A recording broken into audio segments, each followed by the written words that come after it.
I found my own grave on a Tuesday afternoon in October. The kind of October afternoon where the sun hangs low in the sky, everything is golden, and the air smells like wood smoke and dying leaves. It was beautiful, the kind of afternoon that makes you feel grateful to be alive, which is an interesting thing to feel when you're standing in front of your own headstone. Megan Elizabeth Price, 1986 to 2012, beloved daughter. Rest in peace. My name, my birth year, my maiden name. Every detail was correct. The spelling, the middle name, even the year I was born. Everything was right except for one small detail. I wasn't dead. I was standing right there, very much alive, in jeans and a sweater, holding a pumpkin spice latte that I almost dropped on the grave. Someone had buried me 12 years ago. Someone had picked out this headstone, chosen these words, paid for this plot. Someone had stood at this very spot and mourned me. Someone had left flowers. There were wilted ones in a small ceramic vase, and they had visited more than once because the vase was old and weathered, like it had been sitting there through seasons of rain and snow. I was dead. Officially, legally, on paper dead. And I had absolutely no idea who had killed me. Or what. My legs stopped working. I just stood there, staring at the headstone, trying to make my brain process what my eyes were seeing. I kept reading the name over and over, like maybe if I read it enough times, the letters would rearrange into someone else's name. Someone who wasn't me. They didn't. My husband, Tom, was the one who found it. We were there for his grandmother's memorial. She had been buried in the same cemetery 30 years earlier, and every October, Tom brought fresh flowers. He had wandered into the newer section while I was fixing the flowers on his grandmother's grave, and he called me over with a voice I had never heard before. Thin, tight, like he was trying very hard not to panic. "Megan," he said, "you need to come see this, right now." I thought maybe he had found something interesting. An unusual headstone, an old military grave, something historical. Tom is a history teacher. He gets excited about things like that, but when I reached him, he wasn't excited. He was pale. He was pointing at a grave and his hand was shaking. "Tell me that's a coincidence," he said. It wasn't a coincidence. That was 6 months ago. 6 months of lawyers, detectives, DNA tests, family confrontations, and the slow, devastating discovery that my entire life was built on a foundation of lies. Someone stole my identity, not a stranger on the internet, not a hacker in a basement, someone who knew me, someone who had access to my most personal information, someone who took my name, my social security number, my entire existence, and used it to build a new life for themselves. And when that life ended, when the person using my name got sick and died, they were buried as me, under my name, with a headstone that my family paid for. Yes, my family. I'm going to tell you this entire story from the beginning, because if I start in the middle, you won't believe me. Honestly, even starting from the beginning, you might not believe me. There were days during this whole nightmare when I didn't believe it myself. I would wake up in the morning and think, that can't be real, I must have dreamed that. And then I would look at the detective's number in my phone and the legal documents on my kitchen table, and I would realize that no, this was my actual life now. This is a story about what happens when the people who are supposed to protect you decide to protect someone else instead. This is a story about family secrets, stolen identities, insurance fraud, and a grave that should never have existed. And it starts with a name change. To understand how someone can bury you without your knowledge, you need to understand my family. Specifically, you need to understand the Price family, which is my maiden name, the name on that headstone, and the name that started all of this. My family looked normal, sounded normal, felt normal. And for 38 years, I believed they were normal. But normal families don't steal their daughter's identity. Normal families don't commit insurance fraud. And normal families don't let a stranger be buried under your name and then go about their lives like nothing happened. So no, my family was not normal. I was just the last one to find out. Let me start with the day I stopped being Megan Price, because that's the day, the exact day, that someone else started being Megan Price instead. The day I changed my name was the day someone else took it. And the person who gave it away, the last person on earth I would have suspected, I grew up in a small town called Ridgewood in upstate New York, population 8,000. The kind of place where the high school football game is the biggest event of the week and the woman at the post office knows your name, your mother's name, and what you ordered from the Sears catalog. My family was, and I use this word carefully, unremarkable. My father, Richard Price, sold real estate. He was good at it, patient, friendly, the kind of man who would spend 2 hours showing a young couple every house in their budget and then take them to lunch afterward. My mother, Carol, was a homemaker. She made everything from scratch: bread, curtains, Halloween costumes. She was on the PTA, the church committee, and the neighborhood watch. She knew everyone's business, which should have been my first clue that she was good at keeping track of secrets. I had an older sister named Laura, 4 years ahead of me. Laura was everything I wasn't: tall, confident, the kind of girl who walked into a room and owned it. She was class president, captain of the debate team, and the first person in our family to go to college. She treated me the way most older sisters treat their younger siblings, with a mixture of affection and mild contempt that I now realize was completely normal and actually kind of endearing. We weren't rich, but we were comfortable. Nice house at the end of a quiet street. 2 cars in the driveway, summer vacations at a lake house that Dad's parents owned, Christmas mornings that looked like a Hallmark commercial. Normal, boring, safe. At least, that's what it looked like from the outside. My father had a home office, a small room at the end of the upstairs hallway, with a door that was always closed, always.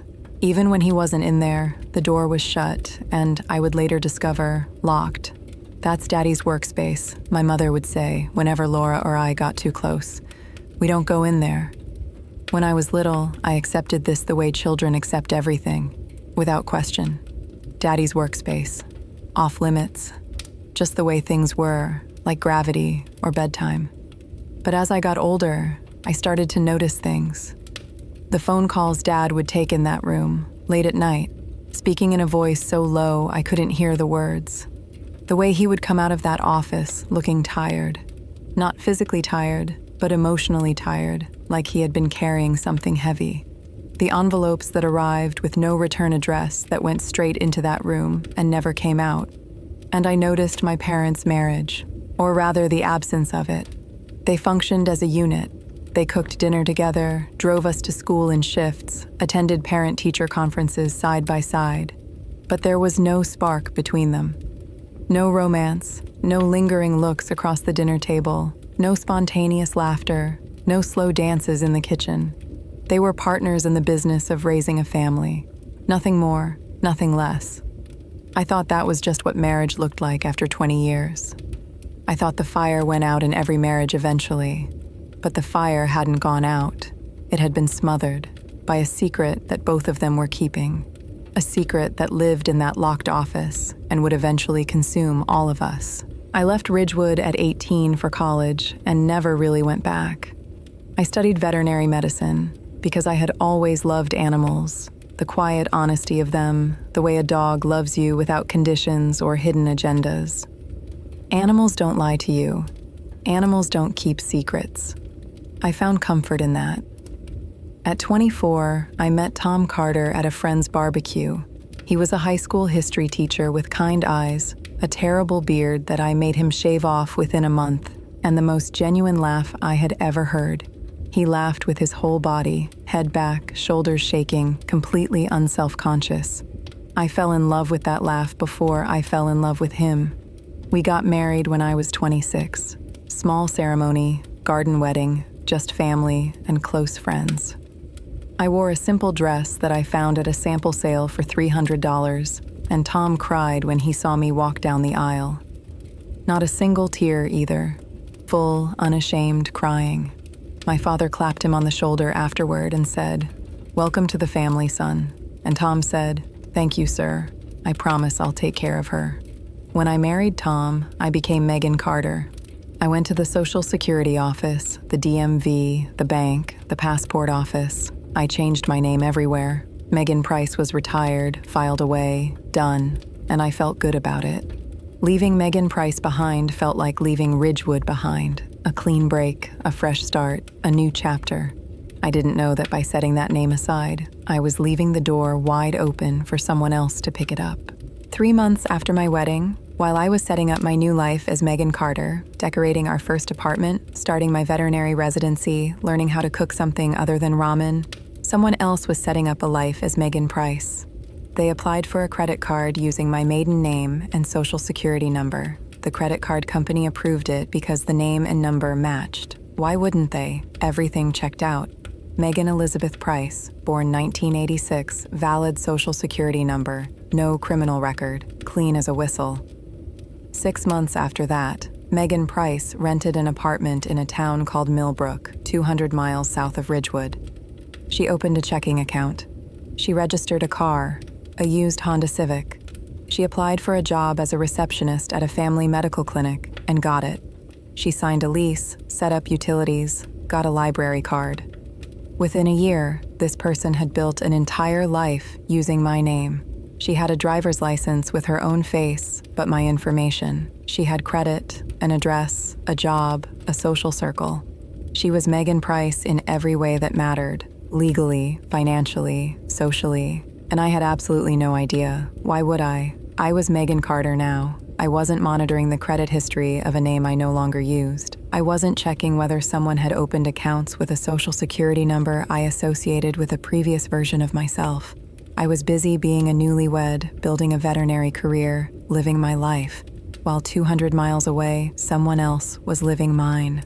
Now here's the thing about identity theft that most people don't understand. You need more than a name and a social security number to become someone else convincingly. You need documents. You need a birth certificate, school records, medical history, personal details, the kind of information that isn't floating around on the internet, the kind of information that lives in filing cabinets, safe deposit boxes, and locked home offices, the kind of information that someone in your family would have access to. When Detective Reeves started investigating my case, the first question she asked was, who in your life would have had access to your personal documents? Your birth certificate, your social security card, your childhood records? I thought about it, and the list was short. Very short. Essentially, it was my parents. Is your father alive? The detective asked. He died 8 years ago, I said. Heart attack. And your mother? She's alive. She lives in Ridgewood. Detective Reeves wrote something in her notebook and underlined it twice. I think, she said carefully, we should start there. I didn't want to believe it. I physically resisted the idea. My parents, flawed as they were, distant as their marriage was, complicated as our family dynamics could be, would never do something like this. Not to me, not to their own daughter, but the evidence was about to prove me wrong. Spectacularly, devastatingly wrong. Someone in my own family handed my identity to a stranger. They didn't just allow it to happen, they made it happen. And when I found out who and why, I couldn't speak for 3 days. Literally, I opened my mouth and nothing came out. My father gave her everything, every document she needed, every piece of information required to become me.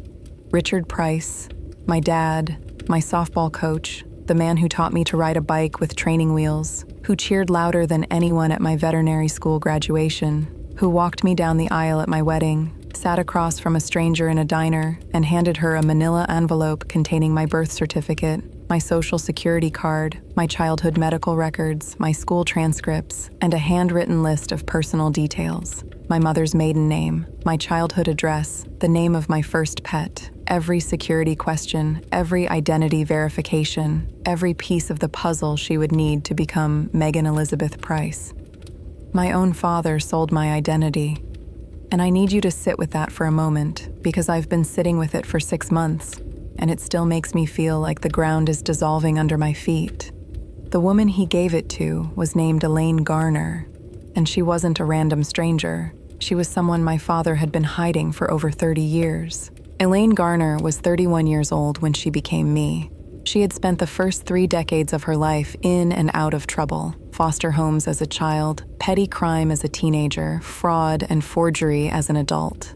Bad checks, stolen credit cards, small-time cons that kept her fed but kept her running. She had a criminal record that made it impossible to rent an apartment, get a job, or do any of the basic things that most people take for granted. She was desperate, truly, genuinely desperate. Not in the dramatic, movie of the week sense, but in the quiet, grinding way that wears a person down until there's almost nothing left. She needed a clean name, an identity without a criminal record, without warrants, without red flags. She needed to stop being Elaine Garner, and my father made sure she could. He did it out of guilt. At least that's what my mother told me. But guilt doesn't explain everything. Guilt doesn't explain how a father could look at his daughter's birth certificate, the document that proved she existed, that she was real, that she was his, and hand it to someone else like it was a spare key. The explanation goes deeper than guilt. It goes all the way back to that locked office, to the secret my father kept for 30 years, to the daughter nobody knew about. That's right. My father had another daughter, one he never told us about, one who grew up without a family, without a name, without a home, and when she came looking for him, he gave her the only thing he had left to give, me. But here's what really makes my blood boil. My mother knew. She knew the entire time, and she chose silence. After I found the grave, I did what I probably should have done years ago. I drove to my mother's house and demanded answers. It was a 4-hour drive from my home to Ridgewood, and I spent every minute of it rehearsing what I would say. I had the photo of the headstone saved on my phone. I had questions, hundreds of them, all fighting to be first out of my mouth. When I got to her house, the same house I grew up in, with the same porch swing, the same rose bushes, the same welcome mat that had been there since I was 12. I walked through the front door without knocking. I found my mother in the kitchen, washing dishes, listening to talk radio, completely at peace. I put my phone on the kitchen table, the photo of the grave, my name in granite. "Explain this," I said. My voice was calm, terrifyingly calm, the kind of calm that comes right before an explosion. My mother dried her hands on a dish towel. She looked at the photo. And here's the thing that still keeps me up at night. She didn't react. She didn't gasp. She didn't say, "What is this?" She didn't look confused. There was no shock on her face. None. She closed her eyes. She took a breath. And she said, "Sit down, Megan." That's when I knew. Before she said a single word of explanation, I knew. Because an innocent person would have been horrified. My mother was not horrified. My mother was ready, like she had been practicing this conversation for years, waiting for the day I would walk through that door with this exact photo. She made tea. Of course she made tea. My mother's answer to every crisis was to boil water and pour it over leaves. Hurricane warning? Tea. Car accident? Tea. Your daughter discovers she has a grave she didn't know about? Let me put the kettle on. We sat at the kitchen table, the same table where I had eaten breakfast every morning for 18 years, where Laura and I had done homework, where my father had read the newspaper, and my mother dismantled my entire understanding of my family in one sitting. Your father had a daughter, she began. Before me, before you and Laura, before any of us. I stared at her. A daughter. Her name was Elaine. He was 19. He had a relationship with a woman, an older woman, not a teenager like he always said, and she got pregnant. When the baby came, your grandparents, Dad's parents, panicked. They were prominent people in the community, a church-going family. An out-of-wedlock baby in the 80s was still a scandal, especially in a town like Ridgewood. So what happened? They paid the mother to leave, gave her money, set up a small trust, and told her to take the baby and never come back. They told your father to forget it happened, to move on, to pretend Elaine didn't exist. And he just did that? My mother looked at her tea. For a while, he tried. He married me. We had Laura, then you. He built a life, a career. He was a good father to you girls, but the guilt never went away. It sat in him like a stone, getting heavier every year. When Elaine turned 18, she found him. I don't know how, maybe through public records, maybe through the adoption paperwork, maybe through sheer determination. But she showed up at his real estate office one afternoon like a ghost walking out of a wall. She was angry, my mother said, furious. She had grown up in foster care after her mother couldn't handle raising her alone. She had been shuffled from home to home, school to school. She had no stability, no family, no foundation. And she wanted your father to know what his decision had cost her. His decision? His parents' decision, you mean? He was 19, Megan. Old enough to fight for his child. He chose not to. She was right about that. Whatever pressure his parents put on him, he was still an adult. He still made a choice. Elaine started coming around regularly after that. Always to the office, never to the house. She needed money. She always needed money. And my father, drowning in guilt, could never say no. How much did he give her over the years? I asked. My mother's jaw tightened. Close to $200,000. Maybe more. I stopped counting. $200,000, pulled from our family over decades, while my mother clipped coupons and Laura and I wore hand-me-downs and we were told there wasn't enough money for summer camp some years. That money was going to a sister we didn't know existed. You knew about the money? I asked. I found out when you were about 10. I found the withdrawal receipts in his office. You went into the locked office?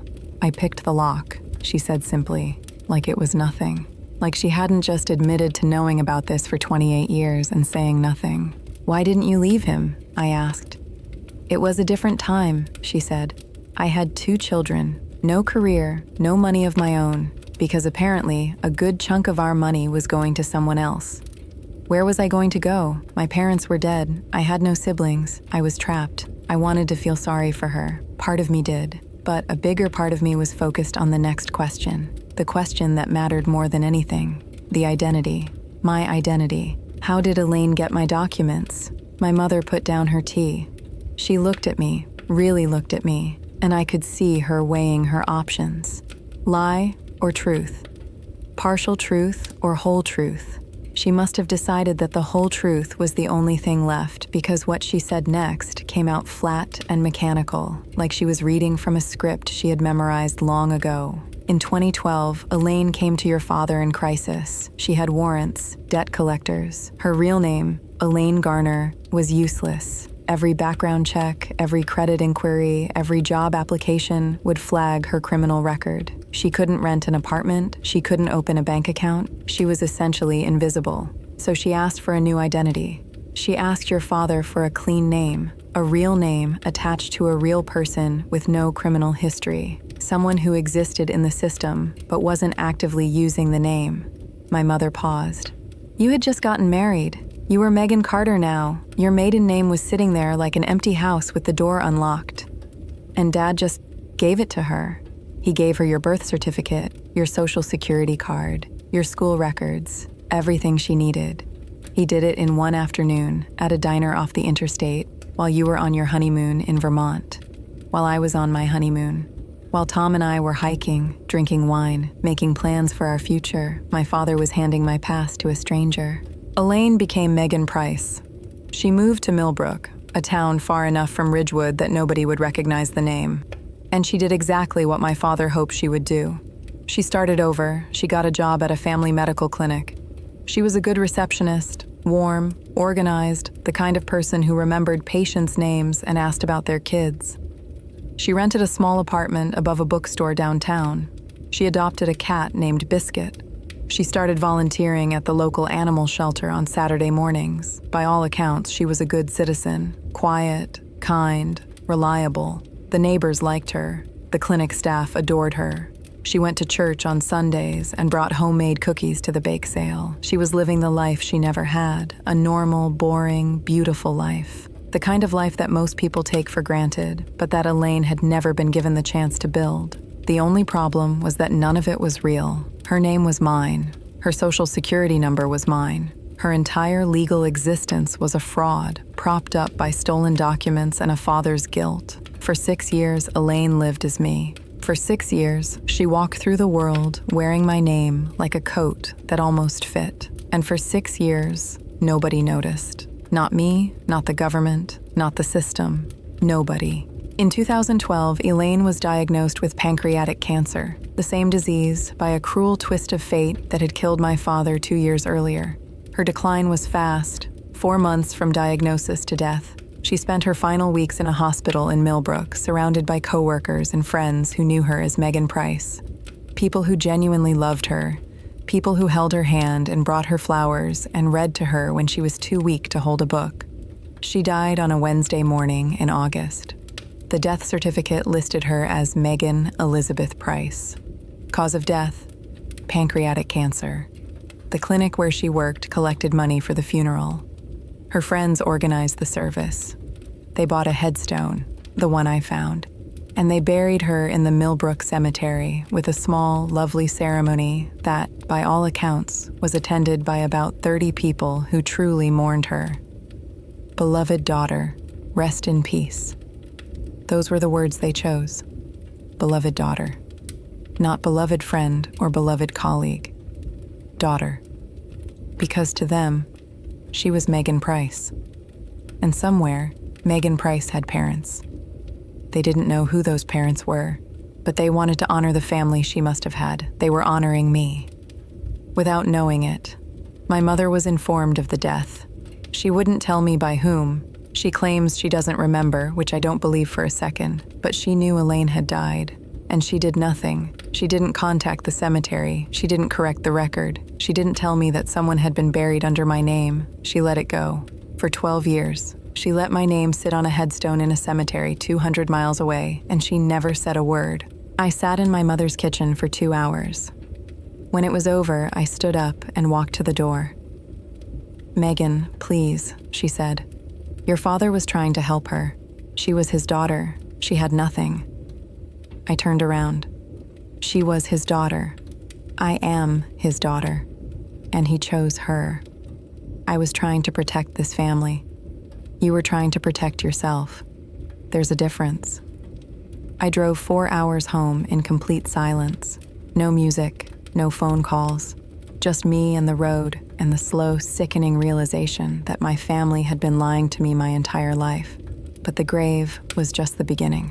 Because while Elaine was living as me, she was also doing things that would show up on my record, things that would come back to haunt me 12 years after her death. And there was one more person involved, someone whose betrayal made the rest of it look like nothing. Detective Reeves called me into the police station 2 weeks after I filed the report. The look on her face when I walked in told me everything I needed to know before she opened her mouth. "Sit down, Mrs. Carter," she said. "This is going to be a difficult conversation." She had run a full background check on the name Megan Elizabeth Price. My name, my maiden identity, going back 12 years. Every credit inquiry, every financial transaction, every legal record, every database entry. She had compiled everything into a thick folder that sat on her desk like a brick. The woman who lived as you, Elaine Garner, she didn't just work and pay rent, Detective Reeves said. She also accumulated significant debt. Credit cards, mostly. She opened 4 credit card accounts in your name over 6 years. She used them for living expenses, groceries, gas, clothing, and she made minimum payments for a while. But toward the end, when she got sick, the payments stopped. How much? Detective Reeves opened the file. $63,000 in credit card debt. All of it delinquent. All of it sent to collections. All of it attached to your social security number. $63,000, a stranger's grocery bills, gas stations, and clothing purchases now sitting on my credit report like a bomb. But it wasn't just the credit cards. There were medical bills from Elaine's cancer treatment, $142,000, a car loan she defaulted on, $8,000 more. In total, Elaine had left $213,000 in debt under my name. Debt I had not incurred, for a life I had not lived. But as far as the system was concerned, it was mine, every penny. But that's not all, Detective Reeves said. She flipped to another page. In 2010, Megan Price was arrested for a DUI in Millbrook. It's on your criminal record. The room tilted. I'm a veterinarian. I have a professional license. A DUI conviction could trigger a review by the state licensing board.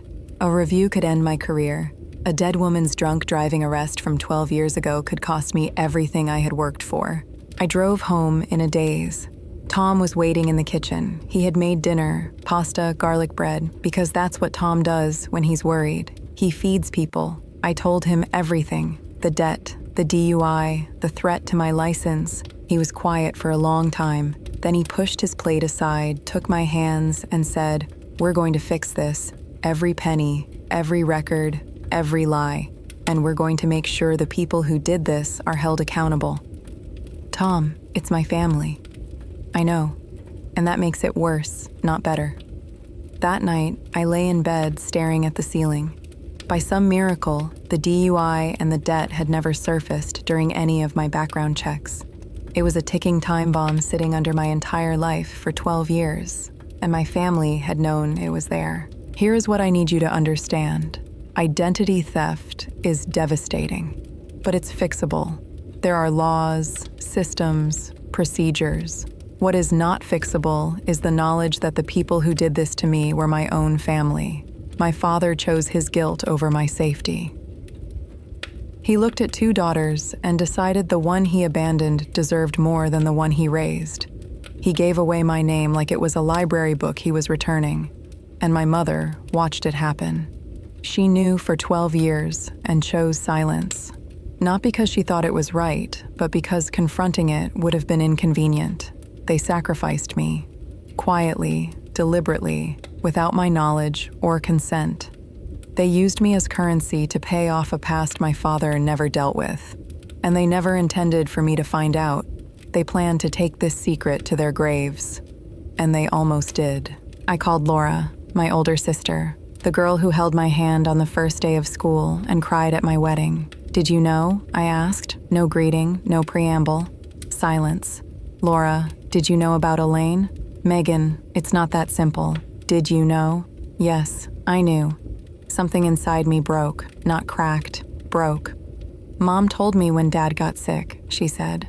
"She made me promise not to tell you because you were," her words, "too sensitive to handle it. Too sensitive for the truth, but apparently not too sensitive to bear the consequences of their lies. You've known for 8 years, Laura, 8 years of Christmas dinners and birthday calls, and you knew the entire time. The timing was always. Every single day for 8 years, and you chose silence every single time." I hung up, and I didn't call her back. My mother knew. My sister knew. My father was dead and beyond accountability. I thought the circle of betrayal was complete. I was wrong. There was one more person. Someone who had looked at my stolen name and seen not a tragedy, but a profit margin. My father had a brother, Henry Price, Uncle Henry, the man who came to every Thanksgiving with a bottle of wine, the man who patted my shoulder at Dad's funeral and said, "He was so proud of you girls." Uncle Henry sold insurance, and Uncle Henry had done something with my stolen identity that went far beyond what my father ever intended. Something calculated, criminal, and worth $500,000. What he did was so cold that even my mother, who had tolerated 3 decades of secrets, was horrified, and she only found out because I uncovered it. Without me, he would have gotten away with it forever. Detective Reeves called me back to the station 3 weeks later. She had that look again, the one that said, "Prepare yourself." She turned her computer screen toward me. In 2008, 4 years before Elaine died, someone took out a life insurance policy on the name Megan Elizabeth Price. Your social security number, your date of birth. The policy was for $500,000. $500,000. Who took out the policy? I asked, though some part of me already knew. The beneficiary was a trust called the Price Family Trust, established and managed by Henry J. Price. Uncle Henry. He had taken out a life insurance policy on my stolen identity, knowing Elaine was using it, knowing she was mortal, and knowing that when she eventually died, the death would be registered as mine, and the policy would pay out. Let me spell this out clearly, because when Detective Reeves explained it, I had to ask her to repeat it 3 times. My uncle knew Elaine was living under my name, and being an insurance man, a man who understood that every human life has an end date, he saw an opportunity. He took out the policy. He paid the premiums himself, $300 a month, for 4 years. And he waited. When Elaine died in 2012, the death was registered as Megan Elizabeth Price. The hospital filed the death certificate. The funeral home filed the burial record. Everything in the system said I was dead. Henry filed the claim. The insurance company paid out $500,000 into the Price Family Trust. It was clean, simple, almost elegant, in the most horrible way possible. A dead woman, a stolen name, and $500,000. Where did the money go? I asked Detective Reeves. The trust distributed funds to 3 beneficiaries over several years. Henry Price received approximately $200,000. Carol Price, your mother, received approximately $150,000. And Laura Price, your sister, received approximately $100,000. Every person in my family had been paid. Every single one. My mother's sudden kitchen renovation in 2013, Laura's down payment on her house in 2014, Uncle Henry's new car, all funded by my death, not my actual death, the paper death, the bureaucratic death, the death of Megan Price that happened because a stranger died wearing my name. My family had profited from burying me.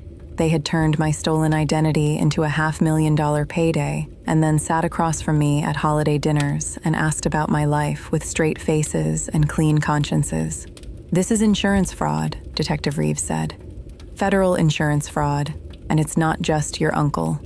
Your mother and sister received funds from the trust. They may claim they didn't know where the money came from, but we'll need to investigate that. I looked at her. Investigate. Arrest them. I don't care what it takes. I want every single person who did this to face consequences. The detective studied me for a moment. Are you sure? We're talking about your family, Mrs. Carter. No, I said. We're talking about people who sold my name, profited from my fake death, and let me walk around for 12 years with a criminal record and $200,000 in debt. That's not family. That's a criminal organization that happens to share my DNA. I hired a law firm. 3 attorneys, a forensic accountant, and a private investigator. Tom emptied our savings. I emptied my retirement fund. We're going to be broke, Tom said. We're already broke, I said. We just didn't know it until now. The legal team moved fast. They filed motions to separate my identity from Elaine's records. They built the criminal case with Detective Reeves. They protected my professional license. And I cooperated with everything. I wasn't sleeping. I lay awake every night running the numbers. $213,000 in fraudulent debt, $500,000 in insurance money my family pocketed, over $200,000 my father gave Elaine over the years, nearly $1 million from guilt, fraud, and my stolen name. And I had gotten nothing except a grave I didn't know about and a life unraveling faster than I could stitch it back together. The arrests happened on a Thursday morning, coordinated, simultaneous. Uncle Henry was arrested at his office. He didn't resist. He didn't even seem surprised. My mother was arrested at home, the home I grew up in. She answered the door in her bathrobe, holding a cup of coffee. She called Laura's phone as they put her in the car. Laura didn't answer. Laura was already in handcuffs. I wasn't there for any of it. I was on the couch with Tom, waiting for the call. When it came, Tom asked me how I felt. Empty, I said. Maybe that comes later. It hasn't. I'm still waiting. The arrests should have been the end. My family was charged. My identity was being restored. I thought the worst was behind me. But 2 weeks later, a package arrived. No return address. And inside was a letter that rewrote everything I thought I knew about my entire family. The package was small, brown paper, handwritten address in shaky, elderly handwriting. No return address, but the postmark was from a town in Pennsylvania I had never heard of. Inside was a letter, 6 pages, handwritten, front and back, and a USB drive. The letter began, "Dear Megan, my name is Patricia Garner. I am Elaine's mother. I am 79 years old, and I am dying. Before I go, you deserve the truth, the whole truth, not the version your mother told you, not the version your father lived with, the real truth, which is worse than all of it." I sat down on the porch steps and read all 6 pages without stopping. When I was done, I read them again. And then I called Tom and asked him to come home from work. "Is it bad?" he asked. It's worse than bad, I said. It's the last piece of the puzzle, and it changes everything. Patricia's letter dismantled the story my mother had told me and rebuilt it from scratch. The version I had been given: my father was 19, had a brief relationship with a young woman, and she got pregnant. His parents paid her off. End of story. Patricia's version, the real version, was very different. Your father and I were not a brief fling, she wrote. We were together for 4 years. I was not a teenager. I was 25 when we met, and he was 19. He pursued me. He told me he loved me. He told me we would get married. 4 years. Not a brief relationship. A long, serious, committed relationship that my father had lied about to everyone. When I got pregnant, everything changed. Your father's parents, your grandparents, came to my apartment one evening. They didn't knock. They walked in. Your grandfather sat in my kitchen and told me that if I kept the baby, they would make sure I never worked in this county again. They had connections, lawyers, judges, business owners. They could and would ruin me. I was terrified. I had no family, no money, no power. I took their offer. $20,000, a one-way bus ticket to Pennsylvania, and a promise to never contact their son again. $20,000. That's what my grandparents paid to erase a woman and a child from existence. I raised Elaine alone, Patricia continued. For a while, I managed, but I was young, uneducated, and traumatized. I made mistakes. I trusted the wrong people. I couldn't hold a job. Eventually, when Elaine was 7, the state took her from me. Elaine went into foster care, 7 years old, ripped from the only parent she had ever known, placed with strangers. She bounced from home to home, 6 different placements by the time she was 12. By 15, she was running away regularly. By 18, she had her first arrest. I failed her, Patricia wrote. Every day of my life, I wake up knowing that I failed my daughter, not because I was a bad mother, but because I was a powerless one. Your grandparents took everything from me, my relationship, my confidence, my ability to provide for my child. And when I couldn't provide, the state took Elaine too. Patricia wrote about the day Elaine found my father, about the years of money, about the identity theft. Your father didn't give Elaine your identity out of simple guilt, Patricia wrote. I asked him to do it. I begged him. My daughter was dying, not from cancer yet, but from a life that had been broken since birth.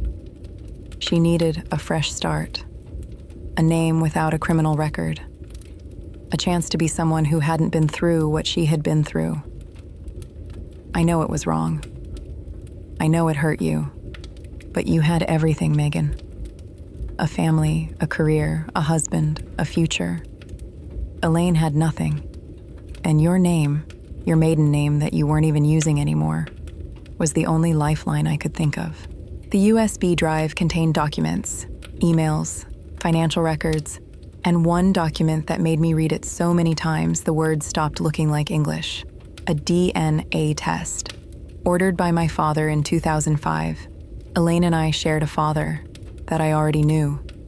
But the test showed something else, something that shouldn't have been there.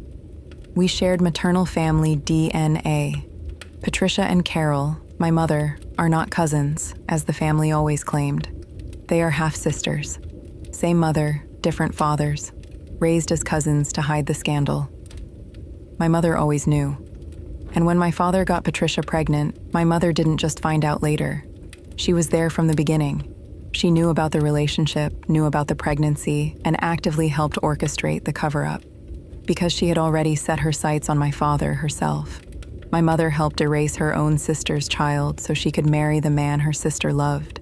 I need you to sit with that for a moment, because I've been sitting with it for months and I still can't fully process it. My mother and Patricia were half-sisters. My father had a child with Patricia, Elaine. Then my mother married my father, knowing about Elaine, knowing about Patricia, knowing that her own sister's daughter had been thrown away so that she could have the life she wanted. Elaine wasn't just my father's secret daughter. She was my mother's niece.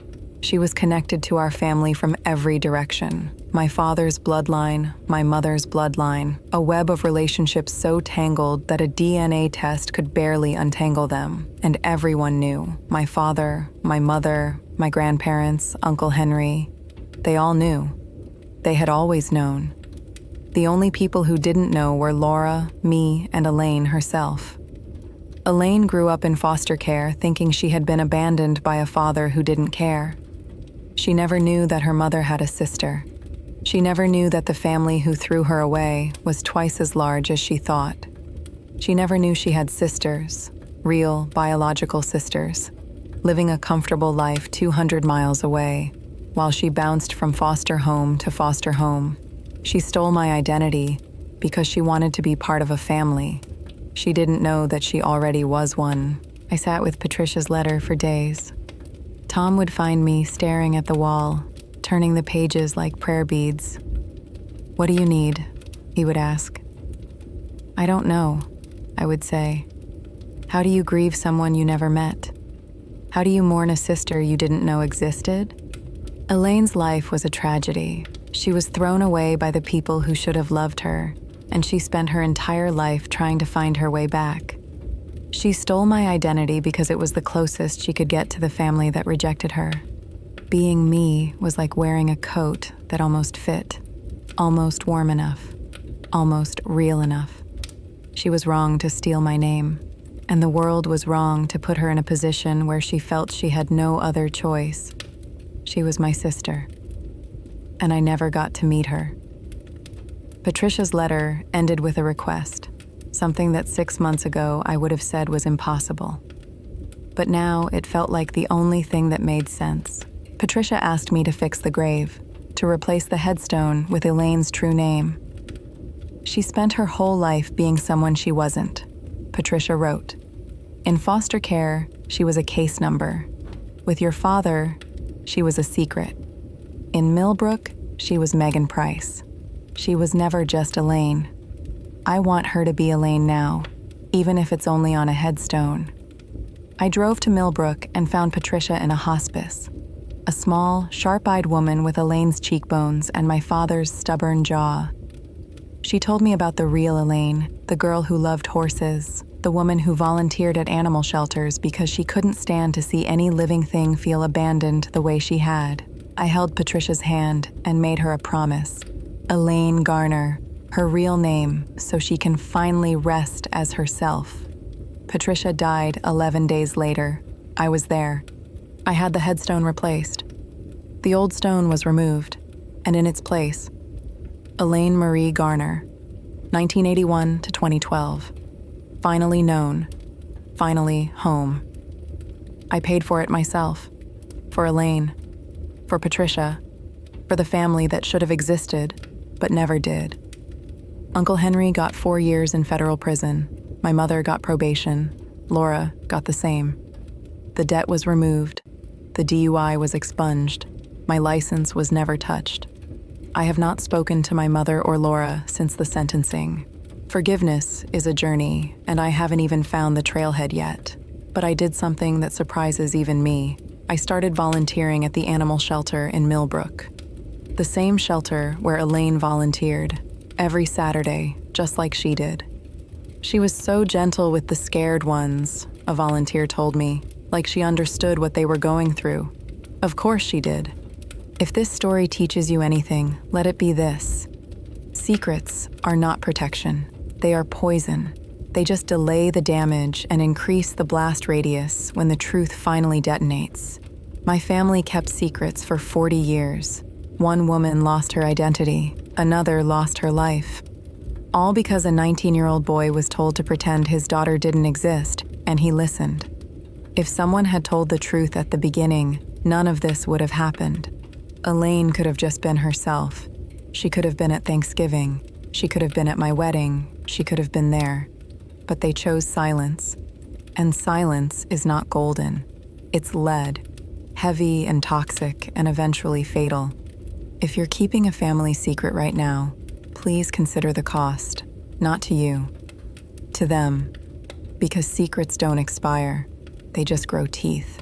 I found my own grave on a Tuesday afternoon in October, and in a strange way, it brought me back to life. It forced me to see my family for what they really were.